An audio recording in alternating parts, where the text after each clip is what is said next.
அனைவருக்கும் வணக்கம். இது கிருஷோபா அகாடமியிலேருந்து உங்கள் பிரியங்கா. இப்போ நம்ம என்ன பார்க்க போகிறோம் அப்படின்னா 9ஆம் வகுப்பில் இயல் 7 தான் பார்க்க போகிறோம். இந்த 6வது இயலும் 7வது இயலும் குழப்பமாகவே இருக்குங்க. ஒரு இயல் அப்படியே தூக்கியிருக்காங்க, அதை பாதியாக கட் பண்ணி தூக்கியிருக்காங்க, மொத்தமாக தூக்காமல். அதனால் எது இருக்குது இல்லைன்ற குழப்பம் நிறைய இடத்துல இருக்குது. ஸோ நீங்கள் இப்போ இருக்கிறது தெரிஞ்சுக்கணும் அப்படின்னா உங்களுக்கு கரண்ட்டில் இருக்கக்கூடிய அப்டேட் புக்கில் என்ன இருக்கோ அந்த பிடிஎஃப் டவுன்லோட் பண்ணி படிச்சுக்கோங்க, ஓகேங்களா? அதில் என்ன இருக்குது இல்லை அப்படின்றது உங்களுக்கு தெரிஞ்சிடும். ஸோ இதில் பார்த்தீங்க, இந்த இயலை பொறுத்த வரைக்கும் பார்த்தீங்க அப்படின்னா இந்திய தேசிய இராணுவத்தில் தமிழரின் பங்கு அப்படின்னு சொல்லி அண்ணாமலை அவர்களுடைய பாடம். ஸோ அந்த பாடம் கொடுத்துருப்பாங்க. அதுக்கப்புறமா சீவக சிந்தாமணி, முத்தொள்ளாயிரம் கொடுத்துருப்பாங்க. அதுக்கப்புறம் மதுரை காஞ்சி சந்தை. ஸோ இது ரெண்டுமே மிக்ஸ் பண்ணி 2வது டேர்மும் 3வது டேர்மில் இருக்கிறதும் மிக்ஸ் பண்ணி கொடுத்துருப்பாங்க, ஓகேங்களா? ஸோ அதனால் அதை தெளிவாக பார்த்துக்கோங்க. ஓகே, இப்போ நம்ம இதில் இருக்கக்கூடிய இப்போ இருக்கிற அப்டேட் புக்ஸுக்குள்ள என்ன இருக்கோ அதை மட்டும் தான் பார்க்க போகிறோம், ஓகேங்களா? ஃபஸ்ட்டு பார்த்தீங்க அப்படின்னா நம்ம சொன்ன மாதிரி தான் இந்திய தேசிய இராணுவத்தில் தமிழரின் பங்கு. அதில் நேதாஜி அவர்கள் சொல்லியிருப்பாங்க. அதாவது நேதாஜி சொன்னதாக முத்துராமலிங்கர் என்ன சொல்லியிருப்பாருன்னா, நேதாஜி தமிழ் வீரர்களை பாராட்டி நான் மறுபடியும் பிறந்தால் ஒரு தென்னிந்திய தமிழானதான் பிறப்பேன் அப்படின்னு சொல்லியிருப்பார் இல்லையா? இதை எப்படி ஞாபகம் வச்சுக்கலாம் அப்படின்னா, நேதாஜி தமிழனா, அதாவது நேதாஜி என்ன ஆசைப்பட்டார்னா, முத்திரை குத்துன தமிழனாக தான் நான் பிறக்கணும் அப்படின்னு ஆசைப்பட்டார், ஓகேங்களா? நேதாஜி எப்படி ஆசைப்பட்டார்? முத்திரை குத்துன தமிழனாக தான் நான் பிறக்கணும்னு ஆசைப்பட்டார் அப்படின்னு ஞாபகம் வச்சுக்கோங்க. முத்திரை அப்படின்றது நம்ம டக்குன்னு கெஸ் பண்ணியிருப்பீங்க. ஸோ முத்துராமலிங்கம் அப்படிங்கிறதுக்காக தான் முத்திரைன்னு சொன்னேன், ஓகேங்களா? அப்படி தான் பிறக்கணும்னு ஆசைப்பட்டார் அப்படின்னு ஞாபகம் வச்சுக்கோங்க. அப்படியே இங்கே வந்தீங்க அப்படின்னா தில்லான் என்ன சொல்லியிருப்பாருன்னா, இந்திய தேசிய இராணுவத்தோடைய இதயமும் ஆத்மாவும் தமிழர்கள் தான் சொன்னார். இந்திய தேசிய இராணுவத்திலே இதயமும் ஆத்மாவும் தமிழர்கள் தான் அப்படின்னு சொல்கிறது ஒரு தில்லு வேணும் இல்லையா? தமிழர்களை பற்றி இவ்வளோ பெருமையாக சொல்லணும் அப்படின்னா அதுக்கு ஒரு தில்லு வேணும். ஸோ தில்லான் அப்படின்னு ஞாபகம் வச்சுக்கோங்க. அதுக்கப்புறமா இங்கே அதே பாடத்தில் தான் சர்ச்சில் அவர்கள் என்ன சொல்லியிருப்பாங்கன்னா, மலேயாவில் உள்ள தமிழர்களோட ரத்தம் நேதாஜியின் மூலையில் கட்டியாக இருக்குது அப்படின்னு சர்ச்சில் சொல்லியிருப்பார், ஓகேங்களா? இதை எப்படி ஞாபகம் வச்சுக்கலாம் அப்படின்னா, நேற்று மூளையில் இருந்த கட்டியை பற்றி ஒரு சர்ச்சையே கிளம்புச்சு. நேற்றுன்றது நேதாஜி, நேற்று மூளையில் இருக்கிற கட்டியை பற்றி ஒரு சர்ச்சையே கிளம்புச்சு அப்படின்னு ஞாபகம் வச்சுக்கோங்க. ஸோ சர்ச்சில் அவர்கள் ஞாபகத்துக்கு வருவார், ஓகேங்களா? அதுக்கப்புறமா பார்த்திங்க அப்படின்னா இதை எழுதுனது யார் அப்படின்னா அண்ணாமலை அவர்கள் தான், ஓகேங்களா? இந்திய தேசிய இராணுவத்திலேயே தமிழருடைய பங்கு மலையளவுக்கு இருக்குது அப்படின்னு ஞாபகம் வச்சுக்கோங்க. ஸோ அண்ணாமலை அப்படிங்கிறது ஞாபகத்துக்கு வரும், ஓகேங்களா? இதில் இருக்கக்கூடிய விஷயங்கள் அவ்வளோதான். அதுக்கப்புறமா சீவக சிந்தாமணி, இதில் நமக்கு தெரிஞ்ச விஷயங்கள் தான் இருந்தாலும் நான் சொல்கிறேன். சீவக சிந்தாமணி விருத்தப்பாக்களால் இயற்றப்பட்ட முதல் காப்பியம், ஓகேங்களா?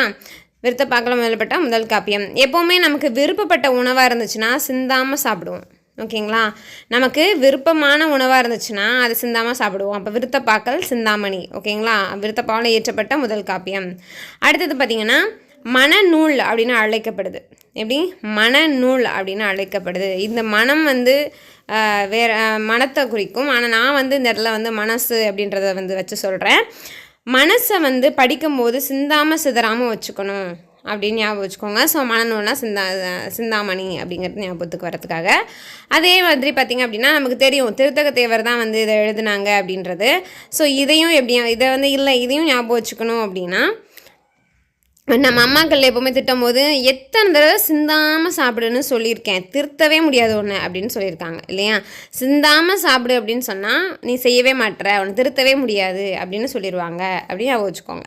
அதே மாதிரி பார்த்திங்க அப்படின்னா இதில் 9ஆம் நூற்றாண்டு அப்படின்னு கொடுத்துருக்காங்களா? திருத்தக தேவர் என்னங்க 1, ஓகேங்களா? ஒரு நிமிஷம்.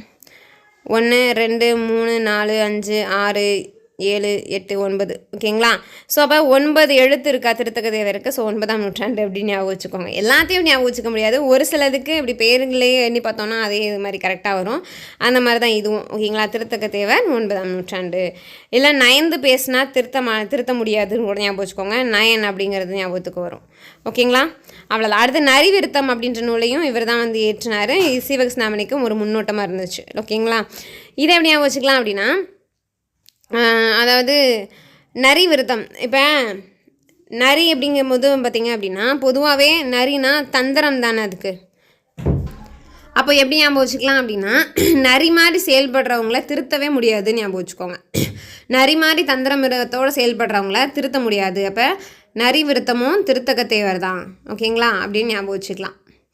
ஓகே, எல்லாத்தையும் பார்த்துட்டோமா? வேறு என்ன இருக்குது அப்படின்னா மதுரை காஞ்சி. மதுரை காஞ்சியை பொறுத்த வரைக்கும் பார்த்திங்க அப்படின்னா 10 பாட்டு நூல்களில் ஒன்று அப்படின்னு வந்து நமக்கு தெரியும். இதில் தெரியாத விஷயங்கள் என்ன, எல்லாமே தெரிஞ்ச விஷயங்கள் தான், இருந்தாலும் சொல்கிறேன். காஞ்சி என்றால் நிலையாமை அப்படின்னு பொருள் இல்லையா? கஞ்சி தாங்க என்றைக்கும் நிலையாக இருக்கும். நமக்கு என்ன தான் சாப்பிட்டாலும் கஞ்சி தான் நிலைக்கும். அதாவது நிலையாமல் இருக்கும்னு சொல்லக்கூடாது, கஞ்சி தான் நிலையாக இருக்கும் அப்படின்னு ஞாபகம் வச்சுக்கிட்டிங்கன்னா இது ஞாபகத்துக்கு வரும். ஓகேங்களா? அதே மாதிரி இதோட பாட்டுடைய தலைவன் யார் அப்படின்னா பாண்டிய நெடுஞ்செழியன் இல்லையா? மதுரையும் காஞ்சியும் நெடுங்காலத்துக்கு செழிப்பாகவே இருக்கும். மதுரையும் காஞ்சியும் மட்டும் நெடுங்காலத்துக்கு செழிப்பாகவே இருக்கும். ஸோ நெடுஞ்செழியன் அவர் வந்து தலைவன். ஓகேங்களா? பாட்டுடைய தலைவனாக இருக்காங்க. அதே மாதிரி மாங்குடி மருதனார் தான் மதுரை காஞ்சி எழுதுனாங்க அப்படின்னு எப்படி ஞாபகம் வச்சுக்கலாம் அப்படின்னா மதுரை காஞ்சி போகாமல் செழிப்பாக இன்றைக்கும் இருக்குன்னா அங்கே இருக்கிற மாங்குன்னு அவங்க உழைக்கிறவங்க தான் காரணம். மதுரை காஞ்சி போகாமல் இன்றைக்கும் செழிப்பாக இருக்குன்னா மாங்குன்னு அங்கே உழைக்கிறவங்க தான் காரணம் அப்படின்னு ஞாபகம் வச்சுக்கலாம். ஓகேங்களா? ஸோ அவ்வளோதான். அதுக்கப்புறம் பார்த்திங்கன்னா இங்கே வாங்க, புதிய ஏற்றி வண்டியில் பொள்ளாச்சி சந்தையில் ரீசெண்டாக கொஞ்சம் நாளைக்கு முன்னாடி பயங்கரமாக ரீல்ஸ் எல்லாத்துலேயும் ஃபெமிலியராக போயிட்டு இருந்த பாட்டு புதிய ஏற்றி வண்டியிலே பொள்ளாச்சி சந்தையிலேன்னு வந்து ரீல்ஸ் பண்ணிகிட்டே இருப்பாங்க. ஸோ அது வந்து மருதகாசி. இது வந்து பார்த்திங்கன்னா எப்படி வச்சுக்கலாம்னா இப்போது பொதியை ஏற்றி சந்தைக்கு வந்து எல்லாத்துக்கும் கொண்டுட்டு போகிறாங்க இல்லையா?